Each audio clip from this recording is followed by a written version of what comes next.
Señor eleven su canción, que en dulces notas de loor, que en dulces notas de loor, ascienda su mansión, ascienda su mansión.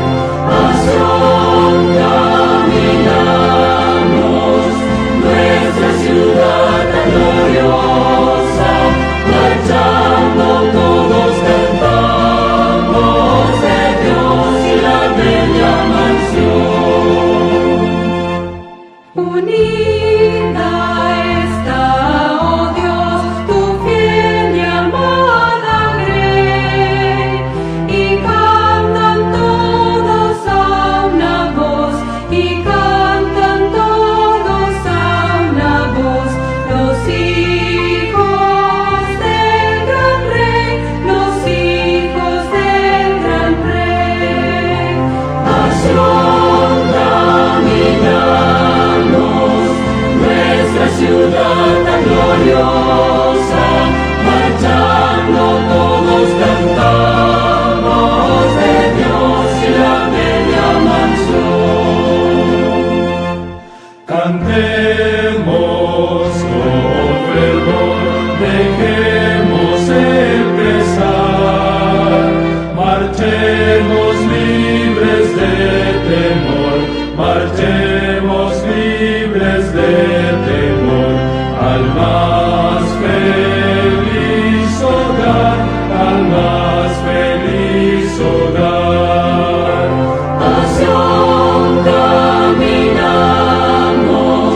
nuestra ciudad tan gloriosa, marchando todos cantamos de Dios y la bella mansión.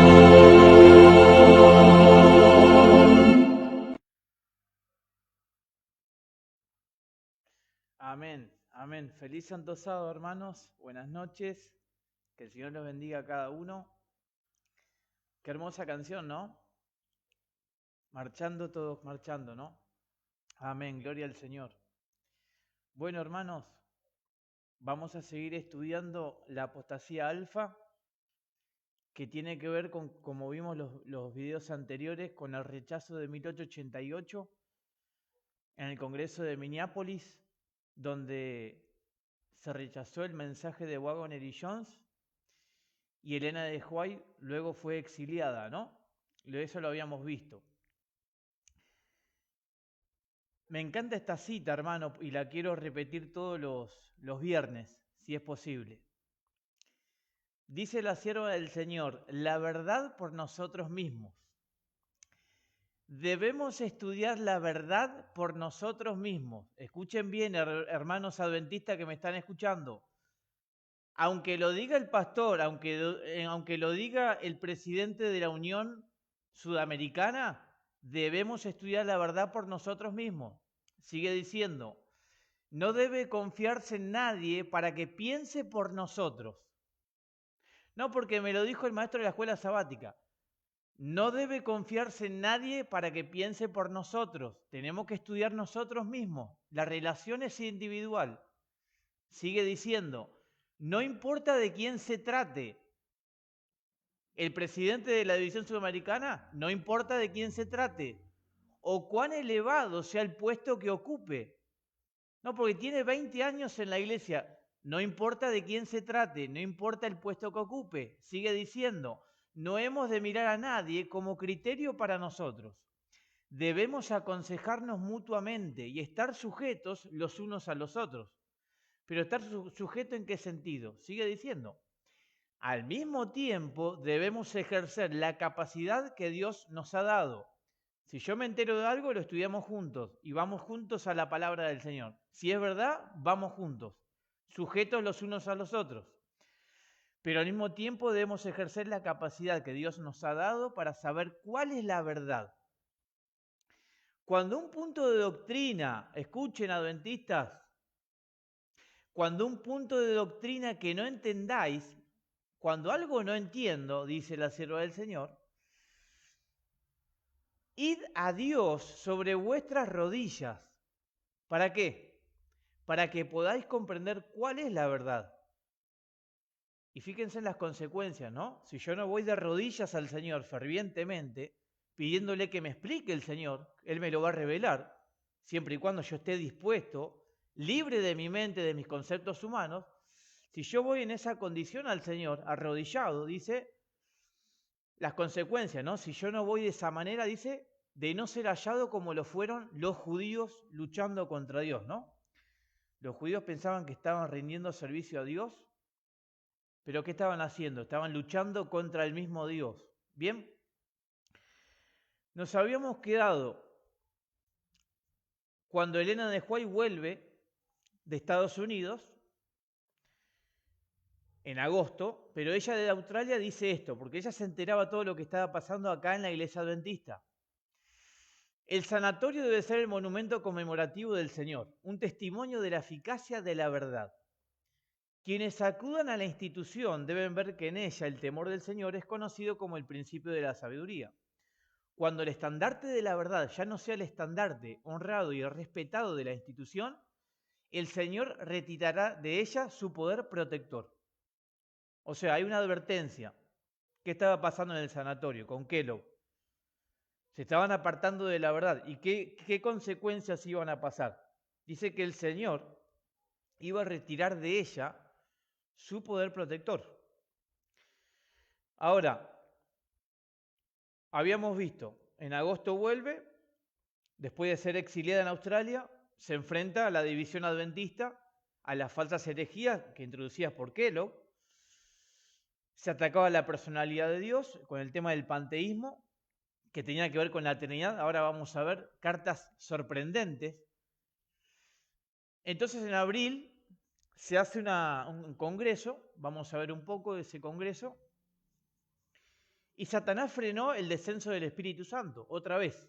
Ya en 1888 lo había logrado, rechazando el mensaje de Wagner y Jones. Ahora en 1901 se hace un congreso con la profeta en el medio para que la iglesia se arrepiente y vuelva a los pilares, para que saque esta doctrina que se estaba implementando. ¿Qué sucede? La iglesia adventista perdió muchas instituciones. Ahora vamos a ver la división que produjo otra vez el comienzo de la apostasía alfa, ¿no? Y a partir de ahora, en estos años, empiezan unas visiones, que no vamos a verla hoy, pero empiezan a haber visiones que tenían que ver con no solamente lo que estaba pasando ahora, sino lo que se iba a venir en el futuro. Porque esto es el comienzo, ¿no? La apostasía alfa es el inicio. La apostasía omega es el final. Nosotros estamos en el final de la historia. 1901, el Congreso, ya con Elena de White presente. Imagínense la profeta del Señor ahí en el medio del Congreso y amonesta todo lo que estaban haciendo, ¿no? Una de las primeros, había muchos problemas, pero uno de los puntos importantes, bueno, que tenía que ver con la carne santificada, que tiene que ver con el pecado, que vamos a pecar, o sea, no importa lo que hagamos, total, el Señor me ve como santo. Y una de las principales, había un grupito que se estaba empezando a mover en ese tiempo, que era la carne santificada. Es decir, yo estoy así como estoy, no importa lo que haga, total, el Señor me ve como santo. Y yo soy santo porque el Señor me ve como santo, aunque yo haga lo que haga. Así que Elena de White va contra ese punto importante, ¿no? Y el segundo punto, que era la descentralización en la iglesia. En ese tiempo se hizo una especie de monarquía en la iglesia adventista y que todo tenía que pasar por la conferencia. Entonces Elena de White dijo, no, vamos a dividir, a sacar más poder a la conferencia. Entonces se empieza a ramificar la obra dentro de la iglesia adventista, ¿no? Y el que estaba a la cabeza, digamos, en el sanatorio, que tenía mucho poder, era el doctor Kellogg. Entonces, avanzando, abril de 1901 fue esto, a octubre, llegando casi al final de 1901, ella escribe lo siguiente: has entregado material que contiene los sentimientos de Satanás a los obreros. Esta es una carta de Elena de White, introduciendo sus principios engañosos y contaminantes en sus mentes. O sea, Elena de White le está diciendo, has entregado material que viene del mismo Lucifer, le está diciendo. El Señor considera esta acción tuya como una ayuda a Satanás para preparar su trampa, para atrapar almas. Escuchen, hermano, esto porque es algo muy importante. Dice que el libro, los materiales que tenía el doctor Kellogg, tenía que ver con algo de Lucifer. Lucifer estaba detrás de Kellogg. Dice que eso era una trampa para atrapar almas. Dios no dejará sin culpa a quienes han actuado así. Tiene una controversia con los administradores de la editorial. O sea, acá había gente involucrada, hermano. No es solamente Kellogg. Es más, miren, después de que Waggoner y Jones dieron el mensaje de 1888, lamentablemente, con el paso del tiempo, con la separación que tuvieron, que la iglesia misma los separó, aunque no es justificable, ¿no? Obviamente que ellos tomaron una decisión. Ellos mismos empezaron a tener ideas controversiales y se unieron con Kellogg. Algo increíble. Hermano, ¿cómo se cumple la palabra del Señor? El Señor dice que sin mí nada podéis hacer. O sea, si no tenemos a Cristo día a día, si yo un día no tengo a Cristo, puedo ser utilizado por Lucifer. Y precisamente se rebajó mucho el mensaje de 1888. ¿Por qué? Porque terminaron apostatando Waggoner y Jones y se terminaron uniendo con Kellogg. O sea, es decir, el mensaje de Kellogg tenía mucha fuerza por eso. Había mucha gente detrás de esto. Entonces ella le estaba advirtiendo lo que estaba haciendo. Dice, Dios no dejará sin culpa a quienes han actuado así. Tiene una controversia con los administradores de la editorial. Estamos hablando de la revista más importante de la Iglesia Adventista. Casi he tenido miedo de abrir la Review, temiendo ver que Dios ha purificado la editorial con fuego. Escuchen esto lo dice en 1901. Ahora vamos a ver cómo se cumple. Pregunta ella, ¿cuánto tiempo más soportará Dios su perversidad? A menos que haya una reforma, y acuérdense de esta palabra reforma, porque es muy importante para todos los videos que vamos a empezar a ver, porque esta palabra reforma, ella lo que está diciendo dice, a menos que haya una reforma, la calamidad sobrevendrá a la editorial y el mundo sabrá la razón. Todavía nosotros no llegamos a esa reforma. Esa reforma todavía se tiene que hacer. Así que acuérdense de esta palabra reforma. Todos los adventistas necesitamos una reforma, ¿ok? Y esa reforma trae un reavivamiento espiritual. 4 meses más tarde, ¿qué sucede? Primer incendio. Ella había advertido ya. Están jugando con fuego. Están socavando los pilares. ¿Qué pasa el 18 de febrero? Se enciende el sanatorio. Cientos de pacientes fueron llevados cautivos, lo tuvieron que sacar, lo tuvieron que rescatar y afortunadamente por la gracia de Cristo, ¿no? Solamente hubo un muerto. Hubo un muerto de todo ese incendio. Fue terrible. Y estos son los juicios del Señor sobre la iglesia adventista. Porque esto estaba advertido ya. Año tras año, Elena de White escribiendo cartas y cartas. Renuncien a esas teorías espiritistas. ¿Y qué pasó? Sucedió lo que tenía que suceder. Se incendió el sanatorio de Battle Creek. Y estamos hablando, hermano, de que este sanatorio, que tenía que ver con la salud, con la reforma pro salud, estamos hablando que venían presidentes, gente de poder. La iglesia adventista tenía un currículum, tenía una mirada que tenía que ver principalmente por la salud, y la iglesia adventista era conocida mundialmente, venían de todos lados del mundo a atenderse en el sanatorio. O sea, la iglesia adventista, hermano, por eso es la iglesia del Señor, y el Señor la protege, pero cuando hay algo que va en contra de Dios, el Señor responde para que vuelvan al Señor. Y estamos viendo el principio del problema, cómo empezaba a desviarse del mensaje adventista. Estaban destruyendo los pilares, lo que fue establecido en 1844. Entonces el doctor Keller no se encontraba acá, estaba de viaje. En el momento del incendio, Kellogg estaba regresando, digamos, a Battle Creek. Y él se entera cuando llegó ese mismo día a la noche, porque fue un martes, se entera de esta situación. Y entonces fíjense, ¿no? Que no es que el doctor Kellogg, bueno, me arrepiento y termino el tema acá. No, no. Él se entera, dice que pidió una mesa y empezó a dibujar los planos para reconstruir el sanatorio. Seguir con la misma idea. O sea, no era que el doctor Kellogg dijo, bueno, me arrepiento, voy para atrás con este pensamiento espiritista y dejo de enseñarlo. No, el doctor Kellogg va por más. Escuchen. Ahora, para reconstruir el sanatorio, lógicamente se necesitaba dinero. Entonces, esos materiales que se estaba repartiendo en revistas, todavía no estaba armado el libro, lo que hace él es armar un libro, ir al presidente de la iglesia adventista y decirle, bueno, ahora voy a armar un libro porque el presidente mismo le aconseja, armate algo para reconstruir el sanatorio, pero vamos a revisar el libro porque ya sabían, digamos, de los pensamientos de Kellogg. Entonces, él arma este libro, The Living Templos, significa el templo viviente. Lo arma para reconstruir el sanatorio y cuando la iglesia, digamos, empieza a leer el libro, ¿la iglesia qué hace? La iglesia lo rechaza. O sea, no es que la iglesia dijo, bueno, vamos a ayudarte igual, aunque contenga teorías espiritistas, vamos a venderlo igual. No, no. La iglesia lo rechaza al libro. ¿Y él qué hace? No le importó tampoco. Lo manda ahora a imprimir unas 5.000 planchas a la revista Herald.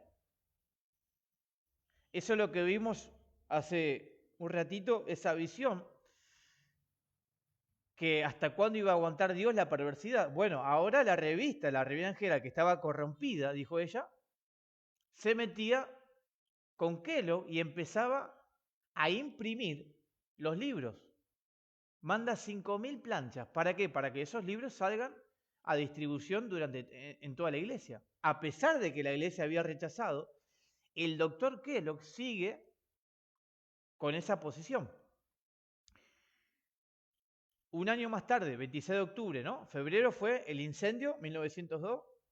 26 de octubre, 1902. Escuchen. Me abruma mucho la idea de que quienes están relacionados con el médico, con Kellogg, ¿no?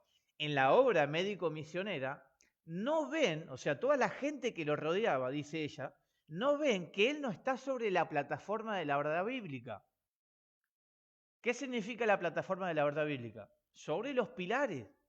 Hermanos, mucha gente dice la verdad es progresiva. Amén. Claro que la verdad es progresiva, pero no podemos derrumbar lo que fue establecido por nuestros pioneros y Elena de White.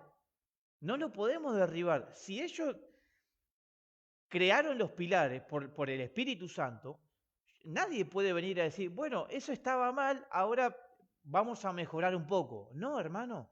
La verdad que es progresiva se desarrolla sobre una base. Y esta base, hermano, es la roca, que es Cristo. Cristo es la plataforma de la verdad bíblica. Yo no puedo derribarla. Por más que venga quien sea y me venga a decir que ahora no quisieron decir eso, la verdad no se puede eliminar. Entonces, ¿dónde estaba parado el doctor Kellogg? No estaba parado sobre la plataforma, sobre los pilares de la fe adventista. Entonces ella decía, ¿cómo puede ser que no lo vean? Dice, a menos que haya un cambio, dice, se introducirán errores graves y estos serán rechazados por algunos, pero otros serán aceptados. O sea, se producía una división en la iglesia adventista. Y lógicamente, hermano, 2 meses más tarde, ¿qué sucede? Lo que había profetizado. Habíamos visto que en febrero se incendia el sanatorio de Battle Creek y ahora, el 30 de diciembre, ese mismo año, se incendia la revista, la Review and Herald. O sea, no se pudo imprimir el libro. ¿Pero por qué? Porque el Señor, cuando algo se está atacando, el Señor tiene que interceder, porque si no se destruye totalmente la iglesia. Porque el hombre separado de Cristo, el hombre separado de la plataforma de la verdad, pasan estas cosas, hermano. Lucifer empieza a meterse. Y no aprendimos. Porque todo lo que estamos viendo, hermano, es algo que ya hace más de 100 años. Y se van a sorprender cuando empecemos a ver ahora, porque ahora estamos viendo las consecuencias de la segunda apostasía más grande. Y que dice que ella tembló por su pueblo, tembló porque dice, no puede ser como la gente sea engañada tan fácil, porque olvidamos nuestra historia. Entonces, ella dice, ¿no? Esto estaba profetizado ya lo que iba a suceder. En una ocasión, siendo de día, mientras tenía mi pluma en mano, perdí el conocimiento. Esta es una visión, ¿no? Y ella dice, y parecía como si esta espada de fuego se estuviera moviendo primero en una dirección, ahí está Battle, ¿no? El sanatorio, y luego en otra. ¿La otra cuál es? La revista. Parecía que caía un desastre tras otro por haber sido Dios deshonrado por los designios de hombres que procuraban exaltarse y glorificarse ellos mismos. Terrible esa visión, ¿no? Cómo ya estaba todo profetizado de lo que iba a pasar en el sanatorio y en la revista. Ella dice en 1903, ¿no? Porque obviamente, ¿por qué pasa esto? Le preguntaba a Elena de White, ¿por qué pasa esto? Y ella dice, el Señor permite, hermanos adventistas, escuchen esto, porque esto se vuelve a repetir. Prestemos atención, hermanos. A mí no me tienen que creer y me tienen que hacer caso. Hagámosle caso a la profeta lo que está diciendo. Si es que todavía creemos en la profeta. Si no creemos en la profeta, entonces, bueno, rechazamos el testimonio de Cristo. Porque esto es lo que le revelaba a Elena de White. No era ella, era el Señor. El Señor mismo se revelaba en ella, así como los apóstoles. ¿O quién le hablaba al apóstol Pedro, a Pablo, a todos los profetas en la Biblia? ¿Quién le hablaba? El Señor. ¿Cómo no le vamos a creer a Elena de White? Yo no puedo decir que esto no es inspirado, esto sí. Dice ella, el Señor permite estas cosas que pasen, que le vengan calamidades a su pueblo, está hablando del pueblo adventista, ¿no? Para salvarlo de peligros mayores. Hermano, y la iglesia adventista es lo mismo que el pueblo de Israel. ¿No le pasaban calamidades al pueblo de Israel? Lo mismo. ¿Pero por qué permite esto? Para que salvarlo de peligros mayores, para que la gente despierte de volver al Señor, de volver al mensaje adventista. Ahora escuchen lo que dijo el jefe de bomberos, ¿no? Impresionante, el jefe de bomberos que estaba a cargo de los incendios. Dice, hay algo extraño acerca de los incendios adventistas, claro. El mismo que estaba en el sanatorio combatiendo el fuego de Battle Creek, el mismo después en diciembre. Entonces él dice, acá hay algo extraño, dice. Dice que tiraban agua y parece que en vez de tirar agua parecía que estaban tirando nafta.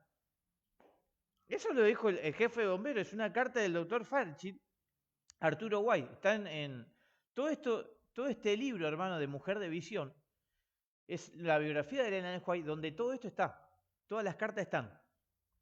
Así que no es que hay algo misterioso acá, una investigación. No, esto está todo revelado, está todo dispuesto al pueblo. El tema es que el pueblo no escucha, el pueblo se ha apartado.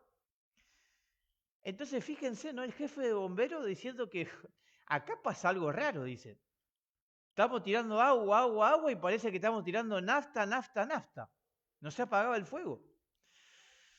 Ahora escuchen ahora las cartas, porque vamos a empezar a ver las cartas en 1903, todo después de estos desastres.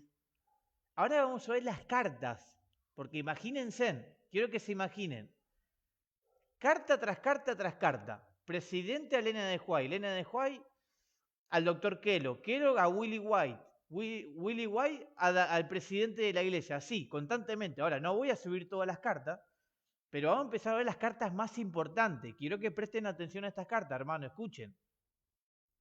El problema del libro, porque el doctor Kellogg no había cambiado la opinión. No, el doctor Kellogg estaba firme en su posición. Esta es una carta de Kellogg a Butler que era el presidente adventista antes, y tenía una muy buena relación con Kellogg, ¿no? Hasta donde puedo comprender, le dice Kellogg a Butler, ¿no? O sea, ¿por qué tanto problema con mi libro? Dice Kellogg. Hasta donde puedo comprender la dificultad que se encuentra el templo viviente, se reduce a la pregunta: ¿es el Espíritu Santo una persona? Dices que no. O sea, Butler le decía que no. Ahora Kellogg dice, ¿no? Esta es la carta de Kellogg, le estaba hablando a él. Dice, supuse que la Biblia decía esto porque se usa el pronombre personal él. Vieron que muchos dicen, no, pero el Espíritu Santo es una persona porque habla el carácter. Eso es lo que está diciendo Kellogg. Dice, en la Biblia se usa el pronombre personal él al hablar del Espíritu Santo. Ahora escuchen lo que va a decir. La hermana White, ¿ustedes se acuerdan de que en Australia ella empieza a hablar de la tercera persona de la deidad?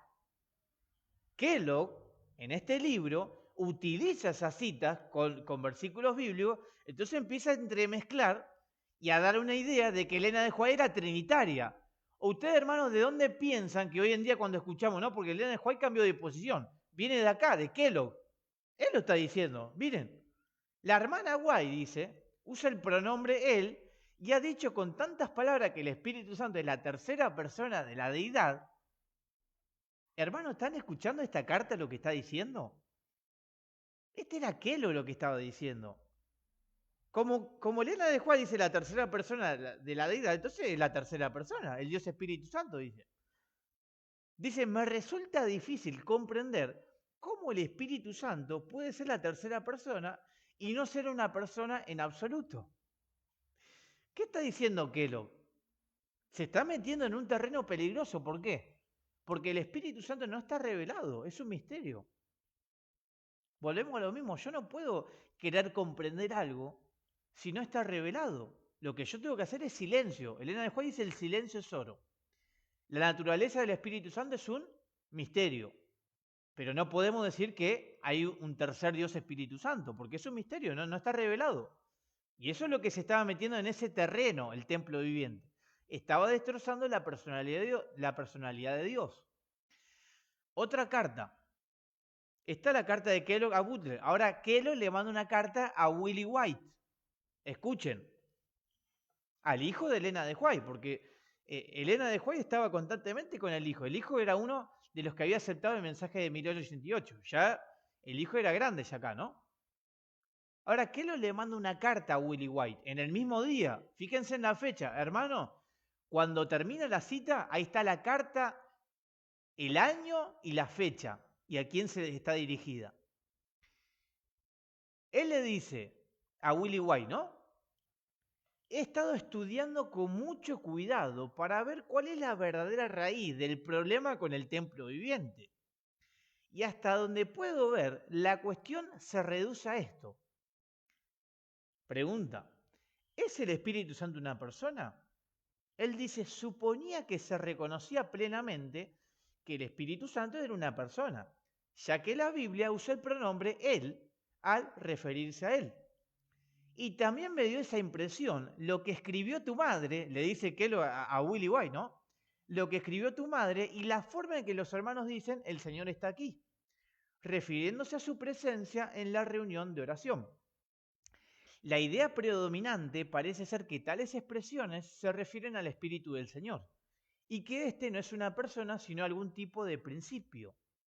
Ahora bien, no voy a erigirme en teólogo ni a iniciar una controversia sobre esto, pero aceptaré la afirmación de tu madre al respecto. No es apropiado hablar de Dios mismo como estando en el árbol. Mientras esta forma de expresión confunda y ofenda a la gente, sin duda debe evitarse. ¿Qué le estaba pasando a Kellogg, hermano?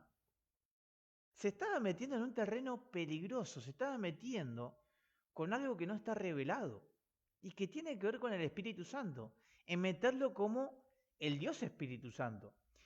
Y ahora vamos a ver cómo Daniels, el presidente adventista, le manda una carta ahora, al otro día, a Willie, porque hay muchas cartas en cuestión, pero yo le estoy mostrando las cartas más importantes, ¿no? Miren la carta que le manda el presidente adventista, Daniel, a Willie White. porque Daniel ya había hablado con Kellogg. Y Daniel le dice, él, Kellogg, declaró entonces que sus anteriores opiniones sobre la Trinidad le habían impedido hacer una declaración clara y absolutamente correcta. Pero al poco tiempo había llegado a creer en la Trinidad. Tremendo, hermano, esto. Yo lo leo y no lo puedo creer. ¿Desde dónde comienza el engaño? Hace más de 120 años esto. Y estamos volviendo a repetir la historia. Ahora ya la historia, digamos, ya está en una doctrina, ¿no? Sigue diciendo. Dice que al poco tiempo Kellogg ya creía en la Trinidad. Y ahora veía con bastante claridad dónde estaba toda la dificultad. Y creía poder resolver el asunto satisfactoriamente. Y ahora escuchen. Me dijo ahora, o sea, Kellogg le dijo a Daniels, que creían Dios Padre, Dios Hijo y Dios Espíritu Santo. Y que su opinión era que era Dios Espíritu Santo. O sea, ese Dios Espíritu Santo era el Dios que estaba en el árbol, que estaba en el hombre. O sea, era un Dios aparte. Entonces, que su opinión era que era Dios Espíritu Santo y no Dios Padre, quien llenaba todo el espacio y todo ser viviente. Hermano, ¿estamos entendiendo el conflicto de la apostasía alfa? En rechazar la personalidad de Dios, en rechazar al Hijo de Dios y ahora creer en una Santísima Trinidad, porque esto es el comienzo, ¿no? Estaban las ideas, digamos, metiéndose en la Iglesia Adventista. Y ahora Elena de White y los pioneros tenían que hacerle frente a esta doctrina satánica, que tenía que ver con socavar los pilares de la fe. Recuerden que en todo tiempo, digamos, hasta 1914, los pilares de nuestra fe, los primeros dos pilares, nuestras creencias fundamentales tenían que ver con el Padre y el Hijo. Y que el Espíritu Santo era el representante del Padre, ¿no?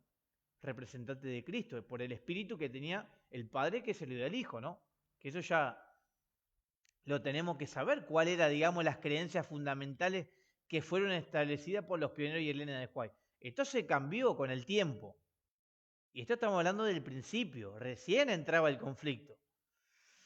Ahora ella dice, estoy autorizada a decirles que algunas de las opiniones referentes a la personalidad de Dios, como se las encuentra en el templo viviente, se oponen a las verdades reveladas en las palabras de Dios. Se oponía al libro entero. Estaba tergiversando Kellogg con la verdad y la mentira, ¿no? Si Dios hubiera deseado que se lo representase como morando personalmente las cosas de la naturaleza, en la flor, el árbol, la hoja de hierba, ella pregunta, ¿no habría hablado Cristo sobre esto a sus discípulos? Pregunta, ¿no? Para ir terminando, hermanos. Ella dice, en el libro Living Temple se presenta el alfa de herejías mortíferas, el comienzo de las herejías mortíferas, dice. La omega seguirá, la omega va a ser peor, vamos a estudiar ahora la omega, que ya estamos en la omega, hermano. Estamos viendo las consecuencias, solamente estamos viendo el cumplimiento, cómo Lucifer está actuando delante de nosotros, y nosotros estamos dormidos. Lógicamente, una vez que empecemos a conocer esta gran verdad, la oposición va a ir creciendo en la Iglesia Adventista. Va a ir creciendo de menor a mayor. Hay gente sincera que no sabe esto es lo que estamos hablando. No sabe, es sincera y no sabe. Por eso tenemos que exponer todos estos temas, hermano. ¿Cómo no nos van a odiar? ¿Cómo no nos van a querer echar de la iglesia? Si estamos exponiendo un engaño de Lucifer. Hermano, la pelea acá, la guerra es espiritual. No es ni el pastor, ni una junta, ni una iglesia. Estamos hablando de una batalla espiritual entre Cristo y Lucifer. Y Lucifer se encargó de engañarnos tan exitosamente que hoy en día la mayoría cree en la Santísima Trinidad. Increíble. Y esto estaba profetizado. Dice, la omega seguirá y será recibida por los que no estén dispuestos a prestar atención a la amonestación que Dios nos ha dado. ¿Quiénes van a aceptar la omega? Los que no están dispuestos a prestar atención a la amonestación que Dios ha dado. Y la amonestación es escuchar la voz de Jesús, el mensaje del testigo fiel. Muchos vienen a mí pidiéndome que les explique los puntos de vista que son presentados en Living Temple. Y ella dice, son inexplicables. No se puede explicar. Las opiniones expresadas no dan un conocimiento verdadero de Dios. Y ahora escuchen, ¿no? Cómo engaña, de cómo estaba formado el libro, que hoy en día ya, este libro ya directamente se metió en la teología ya. En todo el libro hay pasajes de las Escrituras. Se presentan esos textos de tal forma que el error parece verdad. Hermanos, escuchen esto, lo que está diciendo. ¿Cómo se presenta el error? Como que parece que es verdad. Y ahí está Lucifer. Lucifer trabaja de una manera que parece verdad, pero hay detalles que ahí es donde se mete el diablo. Son detalles chicos, pero ahí es donde el diablo aprovecha y se mete por ese hueco, con detalles que parecen verdad, pero no son verdad. Teorías erróneas se presentan de una manera tan agradable que a menos que se tenga cuidado, muchos serán descarriados. Por último, hermanos, una cita más. Empiezan las visiones de la sierva del Señor, donde ella ve el peligro de esto y nos empieza a dar las recomendaciones y los consejos antes de que venga Cristo, lo que tiene que pasar dentro de la iglesia. Ella ve un barco, tiene una visión de un barco que se estaba por estrellar. Lógicamente que el barco representa al mensaje adventista, no al edificio de la iglesia adventista, sino al mensaje adventista que va a llegar hasta el fin, hasta que venga Cristo. Y ese barco tiene un choque y que en ese choque, dice ella, que se le da una instrucción. Hacerle frente a ese choque, porque el barco iba derecho contra un témpano, dice. Pero dice que ella escucha que era la voz de Cristo, ¿no? Que dice, hacerle frente. Y mayormente, si hay un témpano de frente, hay que volcarse para la izquierda o a la derecha o tirarse, ¿no? Pero el Señor le dijo, hazle frente. ¿Y qué significa hazle frente, hermano? No callarnos, no callarse. Significa, hazle frente significa hablar dentro de la iglesia, hablemos en el amor del Señor, expongamos esto lo que está pasando, que esto estaba profetizado, porque esto tiene que ver con la salvación. Tiene que ver con un engaño que viene de Lucifer. Entonces le dice, afróntalo. Esa es la palabra que se me ha dirigido. Y este es el mismo mensaje que tenemos hoy, hermano. Imagínense, soy adventista y yo digo, no, me voy de la iglesia. No, porque no están predicando la verdad. Ah, entonces, ¿y cómo yo le voy a hacer caso al Señor que me dice el Señor hazle frente?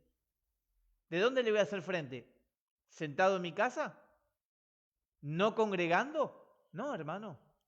Tenemos que congregar dentro de la iglesia. Tenemos que dar testimonio de nuestra fe y testimonio de la verdad. Si nos callamos, somos cómplices del engaño. Dice, pero no se puede afrontar sacando a nuestros obreros del campo para investigar doctrinas y puntos de discrepancia. No tenemos que hacer tal investigación.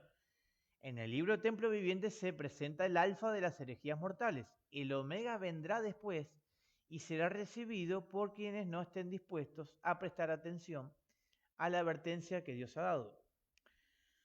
Última cita. Se me había mostrado que un peligro se avecinaba y que debía prepararme para él. Debo escribir las cosas que Dios me había dado con el fin de prepararme para eso, para el choque, ¿no? Porque hay que prepararse, hermano, para ese choque. ¿Qué significa la preparación, hermano? Hay que prepararse para la blasfemia, para que nos denigren, para que hablen mal de nosotros. Hay que prepararse, hay que estar preparado espiritualmente. No va a ser bien recibido por la mayoría, pero todavía hay gente sincera que tiene que enterarse de este mensaje. Y ella termina leyendo Living Temple, dice, porque dice lo tenía en mi biblioteca y finalmente mi hijo me dijo, Willie White, le dice, mamá debe leer por lo menos algunas partes del libro para que puedas ver si está en armonía con la luz que Dios te ha dado. Se sentó a mi lado y leímos los párrafos a los que se refirió.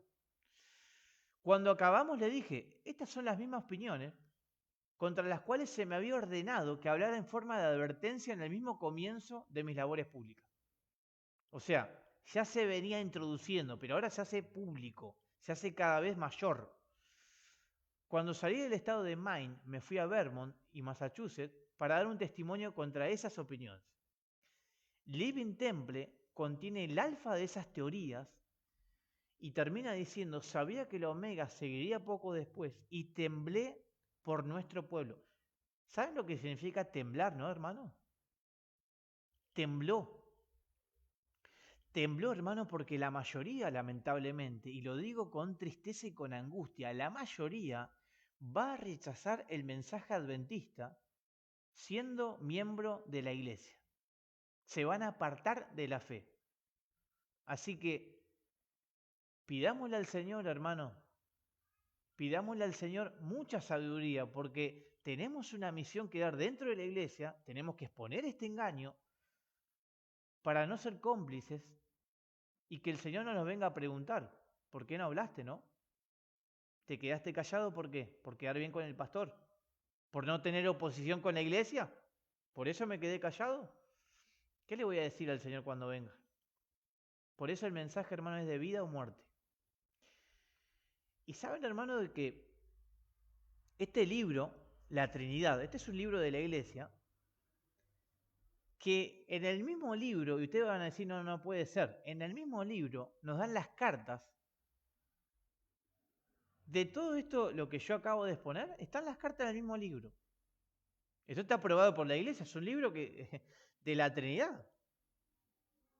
Las mismas cartas que leímos recién se encuentran en este libro que se llama La Trinidad. Increíble, ¿no?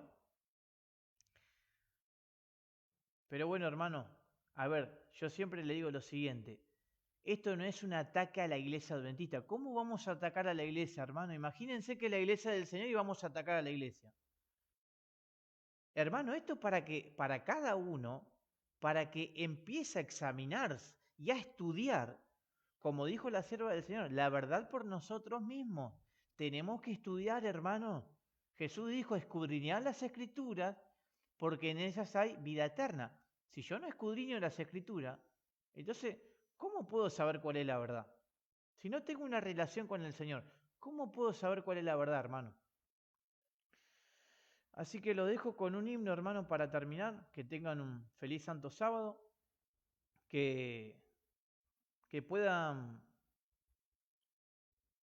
Que este Santo Sábado sea de reflexión y que nos acerque más al Señor. Recuerden, cada día que pasa es un día más que estamos cerca del final de la historia. Pero acuérdense, hermanos, que es un día menos para prepararme espiritualmente y para recibir al Espíritu Santo. Que el Señor los bendiga, hermanos.